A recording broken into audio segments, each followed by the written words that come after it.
ETF index mutual funds నేర్చుకుని stock మార్కెట్లో రాణించాలనుకుంటున్నారా? వెంటనే ఈ నెంబర్కి కాల్ చేయండి.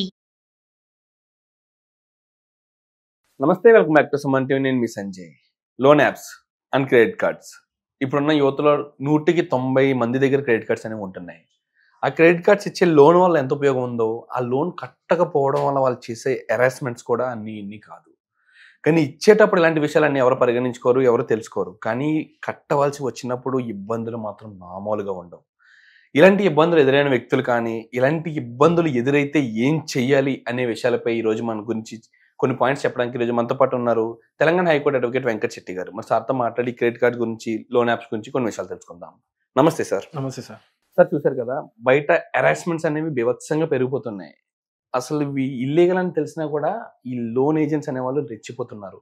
అసలు ఈ క్రెడిట్ కార్డ్ తీసుకున్నా, లేకపోతే లోన్ యాప్స్లో లోన్ తీసుకున్నా, ఒకవేళ కట్టలేని పరిస్థితి వస్తే ఆ లోన్ తీసుకున్న వ్యక్తి ఏం చేయాలంటారు? అండ్ అంతేకాకుండా ఈ లోన్ ఏజెంట్స్ వాళ్ళు అరెస్ట్ చేసే హక్కు వాళ్ళకి ఉన్నదా?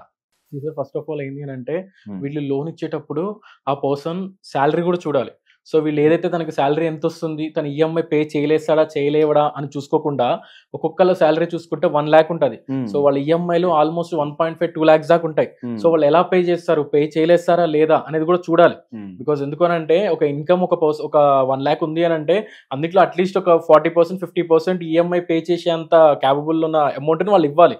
సో అవేమి ఇవ్వకుండా వాళ్ళు ఎంత అమౌంట్ అడిగితే అంత అమౌంట్, లేదా ఈ మధ్యలో ఏదైతే మీడియేటర్స్ ఉంటారో ఆ మీడియేటర్స్ ద్వారా వీళ్ళు ఇంకా అమౌంట్ ఎక్కువ ఇప్పిస్తామని చెప్పి ఆశ పెట్టి వాళ్ళని వీళ్ళకి అమౌంట్ ఇప్పించడం. ఈ అమౌంట్ కూడా మాక్సిమం చాలా మంది ఎలా అంటే, కొన్ని ఫినాన్షియల్ సిచ్యువేషన్స్ వల్ల, ఏదైతే ఫ్యామిలీలో ఫినాన్షియల్ సిచ్యువేషన్స్ వల్ల కొంతమంది తీసుకుంటారు, లేదా కొంచెం హెల్త్ ఇష్యూస్ వల్ల కానీ, లేకపోతే ఇంకేమైనా ఇష్యూస్ ఉంటేనే మనం అమౌంట్ కోసం లోన్స్ అని చెప్పి, లేకపోతే బయట కానీ హ్యాండ్ లోన్స్ కానీ ఇలాంటివి ట్రై చేస్తూ ఉంటాం. సో ఇట్లాంటి సిచ్యువేషన్స్ లో వాళ్ళు అమౌంట్ ట్రై చేసేటప్పుడు కూడా వాళ్ళు ఏదైతే వాళ్ళ అవసరాలని ఆసరాగా తీసుకొని వీళ్ళ అమౌంట్ అనేది వాళ్ళకి శాంక్షన్ చేయడం జరుగుతుంది. సో ఇక్కడ ఏంది అని అంటే, మనం ఎవరికి కూడా పైసలు ఎగ్గొట్టమని చెప్పి ఎంకరేజ్ చేయట్లేదు. ఇక్కడ ఏంది అని అంటే, నువ్వు అమౌంట్ వాళ్ళకి శాంక్షన్ చేసేటప్పుడు ఆ పర్సన్ పే చేయలేస్తాడా లేదా, ఆ పర్సన్ పే చేసే క్యాపబిలిటీ తనకు ఉందా లేదా, ఇవన్నీ చూడాలి. ఇవన్నీ చూడకుండా వాళ్ళకి టాప్అప్లు ఇచ్చుకుంటూ పోతూ ఉంటారు.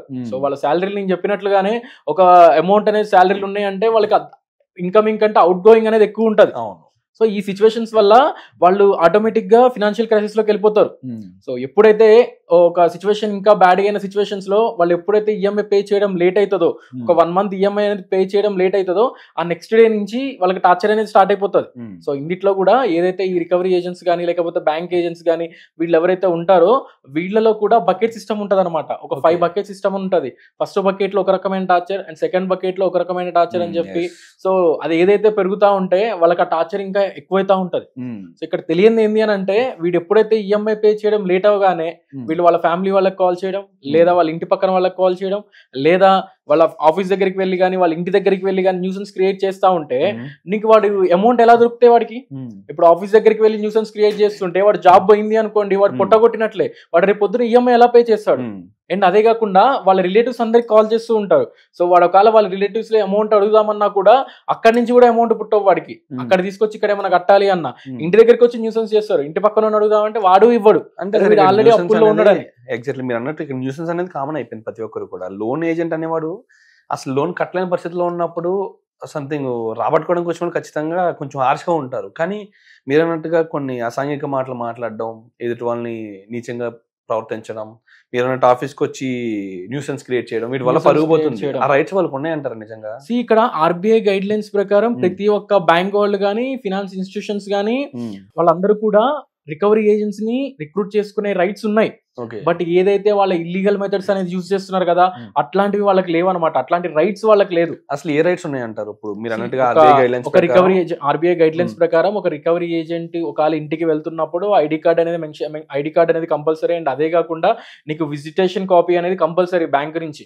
అండ్ అదే కాకుండా నువ్వు వెళ్ళి అక్కడ న్యూసెన్స్ అనేది క్రియేట్ చేయకూడదు. వాళ్ళకి కాల్ చేసి వాళ్ళకి ఇంటిమేషన్ చేసి వాళ్ళ ఇంటికి వెళ్ళాలి. అది కూడా ఒక టైం అనేది ఉంది.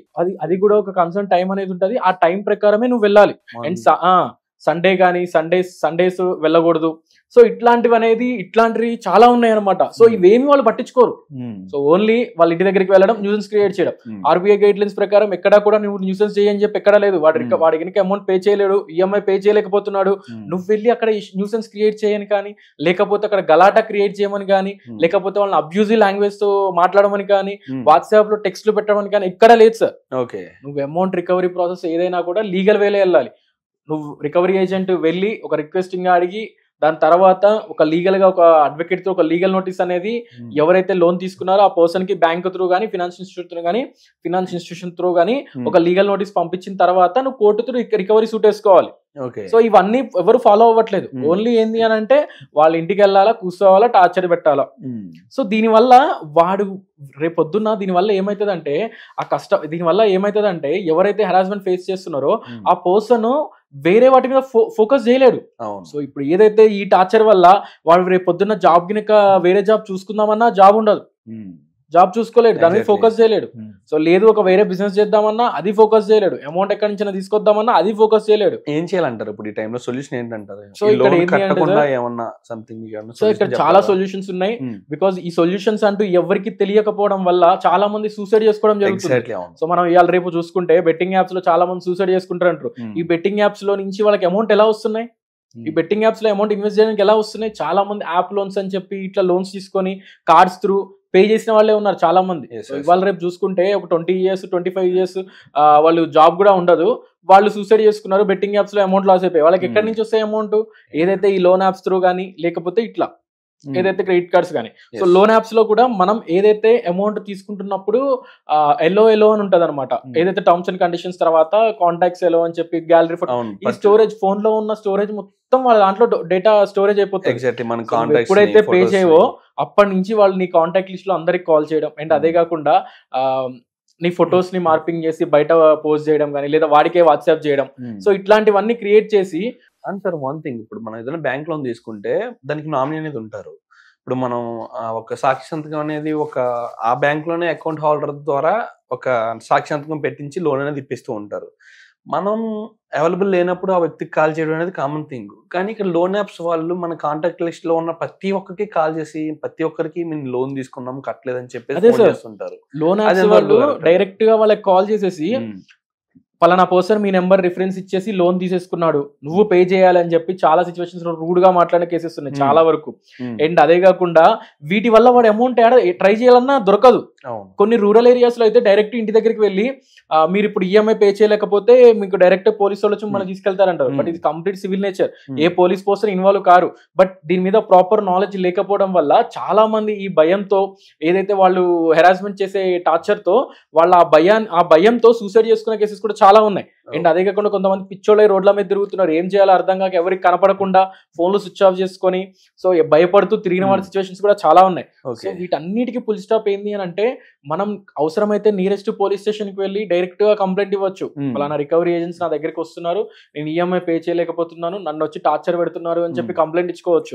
సో అండ్ అదే కాకుండా యాప్ లోన్ వాళ్ళు కూడా చాలా ఫొటోస్ అనేది మార్పింగ్ చేయడం కానీ, లేదు పలానా వాళ్ళకి కాల్ చేయడం కానీ, మన రిఫరెన్స్ నెంబర్లకు కానీ, లేదా మన కాంటాక్ట్ లిస్ట్ లో అందరికి కాల్ చేసి వల్గర్ మెసేజ్లు పెడుతున్నా గానీ, ఆ సిచ్యువేషన్స్ లో కూడా మన అవసరం అయితే ఆ పర్సన్ తో డైరెక్ట్ 1930కి సైబర్ క్రైమ్స్ లో కంప్లైంట్ పెట్టినా కూడా వాళ్ళ మీద ప్రాపర్ పనిష్మెంట్ అనేది, వాళ్ళ మీద ఇమీడియట్ యాక్షన్ తీసుకొని ప్రాపర్ పనిష్మెంట్ అనేది ఇవ్వడం జరుగుతుంది. బికాస్ రీసెంట్ గా సిపి గారు డైరెక్ట్ గా చెప్పారు, తెలంగాణ సిపి గారు, ఎవరైనా ఇట్లా రికవరీ ఏజెంట్స్ ఇలా టార్చర్ పెడుతున్నా, ఫొటోస్ మార్పింగ్ చేస్తున్నా, లేదా థర్డ్ పార్టీ ఏజెంట్స్ లేదా వేరే టైప్స్ లో వాళ్ళని హెరాస్మెంట్ చేస్తుంటే, ఎవరైతే ఈ లోన్ ఇచ్చిన పర్సన్స్ ఎవరైనా హెరాస్మెంట్ చేస్తుంటే వాళ్ళ మీద ఇమీడియట్లీగా కంప్లైంట్ అనేది రేజ్ చేయండి, మీ నియరెస్ట్ పోలీస్ స్టేషన్ లో ఇమీడియట్ యాక్షన్ అనేది తీసుకుంటామని చెప్పి. సో ఇక్కడ ఏంది అని అంటే, లేదు అని అంటే మనం అవసరమైతే కోర్టు త్రూ ఒక ఇంజెక్షన్ సూట్ ఫైల్ చేసుకున్నా కూడా కోర్టు నుంచి ఒక టైం అనేది మనకు వస్తుంది. అంటే మన లోన్ కట్టడానికి కొంత కాల పరిమితి అనేది ఇస్తాను, కొంత కాల పరిమితి అనేది వస్తుంది. సో ఇక్కడ మనం ఎక్కడా కూడా పైసలు ఎగ్గొట్టమని ఎవరిని ఎంకరేజ్ చేయట్లేదు సార్. వాళ్ళకి ఏదైతే ఆ రిలీఫ్ అనేది కొంచెం ఇప్పించడానికి, బికాజ్ ఒక 1 month, ఒక 1 year 2 years అనేది ఒక టైం అనేది వాళ్ళకి దొరికింది అని అంటే ఆ టైం పీరియడ్ తర్వాత వాళ్ళు అమౌంట్ పే చేస్తారు. ఇక్కడ ఎవరి ఇంటెన్షన్ కూడా ఎవరికి అమౌంట్ ఎగ్గొట్టాలని కాదు, వాళ్ళకి ఓన్లీ కేవలం ఏంది అని అంటే ఒక పీస్ఫుల్ టైం అనేది దొరికితే, ఒక గాలి పీల్చుకునే టైం దొరికితే వాళ్ళు మళ్ళీ అమౌంట్ అనేది సెట్ చేసుకుని వాళ్ళకి పే చేస్తూ ఉంటారు. ఎగ్జాక్ట్లీ, ఎర్న్ చేయడం లేకపోతే వేరే వాళ్ళ దగ్గర మళ్ళీ బారోయింగ్ తీసుకుని ఇవ్వడం ఏదో ఒకటి చేసి వాళ్ళకి అమౌంట్ అనేది క్లియర్ చేయడం జరుగుతుంది. Absolutely sir. Thank you sir, thank you very much.